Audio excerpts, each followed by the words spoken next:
নন MP শিক্ষকরা তারা তাদের বাচ্চাদের ফার্মের মুরগি খাওয়াতে পারছে, প্রাইমারির শিক্ষকরা তাদের বাচ্চাদের পাঙাশ মাছ খাওয়াতে পারছে, কিন্তু আমরা তো আমাদের বাচ্চাদের পুঁটি মাছও খাওয়াতে পারতেছি না।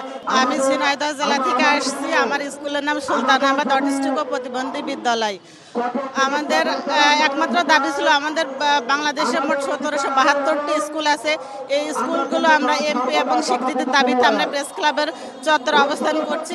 এই দিকে আমরা 23তম আন্দোলন উপস্থিত হলাম, কিন্তু এই পর্যন্ত আমরা সরকার থেকে কোনো আশ্বাস, কোনো এমপি বা কোনো স্বীকৃতি এ পর্যন্ত আমরা পাই নাই।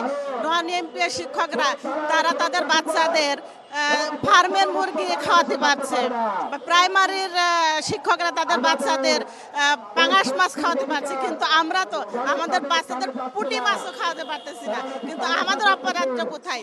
আমরা তো সমাজের অবহেলিত এবং বিশেষ চাহিদা সম্পন্ন বাচ্চাদের নিয়ে কাজ করি।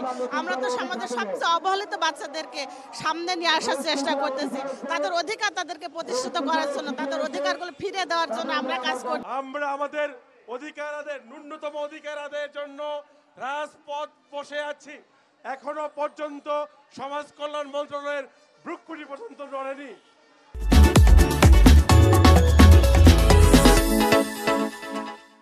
একটি কথা মনে রাখবেন, যারা ফ্যাসিস্টের মতো আচরণ করে বিগত 17 বছর এই দেশকে একটি পতিত রাষ্ট্রে পরিণত করেছে, তারা কিন্তু আজকে দেশান্তরী হয়েছে।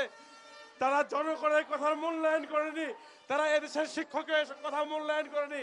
আজকে কিন্তু বাংলাদেশে তাদের অস্তিত্ব নেই।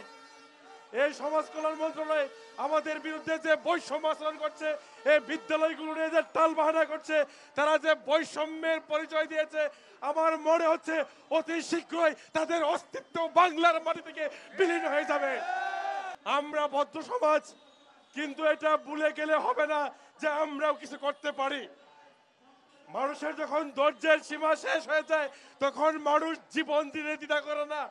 আমরা সমাজ কল্যাণ মন্ত্রণালয়কে বলতে চাই, আমাদের অধিকার যদি আগামী 24 ঘন্টার মধ্যে মেনে না হয়, তাহলে হাজার হাজার শিক্ষক রাস্তায় আত্মাহুতি দিয়ে হলেও আমাদের বিজয় অর্জন করব ইনশাআল্লাহ।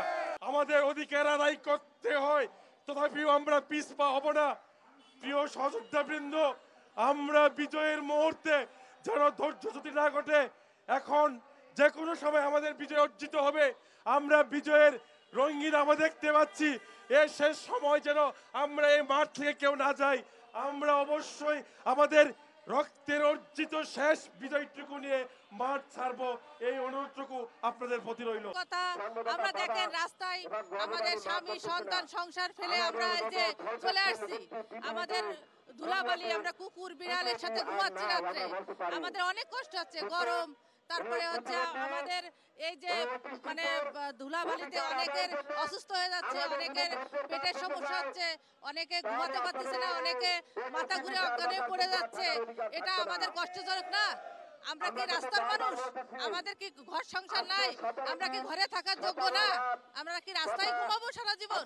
আমরা আর কতদিন থাকবো এভাবে রাস্তায় পড়ে আছি? সবাই মিলে বাড়ি ঘর স্বামী সন্তান সবগুলো ছেড়ে এখানে এসে মানে পড়ে আছি। আমরা তো বাসায় সবকিছু রেখে এসেছি। আমাদের এখানে বাসারও সমস্যা হচ্ছে, আবার এখানেও আমাদের সমস্যা। আমাদের দাবিগুলো আমরা মানে পূরণ করতে পারছি না। প্রত্যেকবার আমাদের আশা দিচ্ছে, আবার আমাদেরকে ফেরত দিচ্ছে। আমরা চাই অবিলম্বে আমাদের স্কুলের স্বীকৃতি দেওয়া হোক।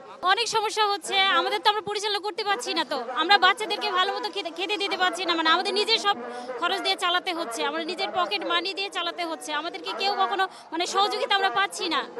আমাদের স্বীকৃতি চাই, এই জন্য আমরা স্বীকৃতি নেওয়ার জন্য এই রাস্তায় যে মানে পড়ে আছি।